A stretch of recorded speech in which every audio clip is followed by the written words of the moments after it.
నమస్తే మిత్రులారా, నేను అడ్వకేట్.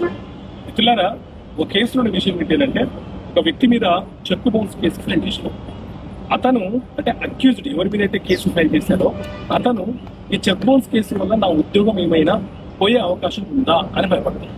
సో మిత్రులారా, చెక్ బౌన్స్ అనే case negotiable instrument act NI act ప్రకారంగా మనం ఎవరికైతే చెక్ ఇచ్చామో ఆ వ్యక్తి డైరెక్ట్ గా న్యాయస్థానంలో వేసుకునే ఒక private complaint, private case.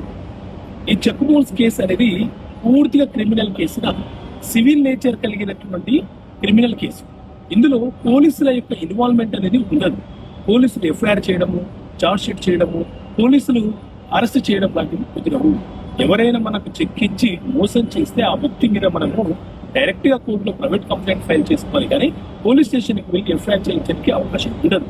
FIR ఉండదు కాబట్టి ఎవరి మీద అయితే కేసు వేసామో అతని యొక్క ఉద్యోగానికి కానీ భవిష్యత్తులో ఉద్యోగం రావడానికి కానీ ఇబ్బందికరం అనేది ఉండదు. ఇది సివిల్ నేచర్ కలిగినటువంటి క్రిమినల్ కేసు కానీ పూర్తిగా క్రిమినల్ కేసు కాదు. ఈ చెక్ బౌన్స్ కేసు అనేది ఎన్ఐ యాక్ట్ ప్రకారం ఫైల్ చేసిన బిఎన్ఎస్ఎస్ ప్రకారంగా ప్రొసీడింగ్ న్యాయస్థానం నిర్వహిస్తుంది, కానీ కంప్లీట్ గా క్రిమినల్ కేసు కాదు. ఓకే మిత్రులారా, థ్యాంక్ యూ. జై హింద్.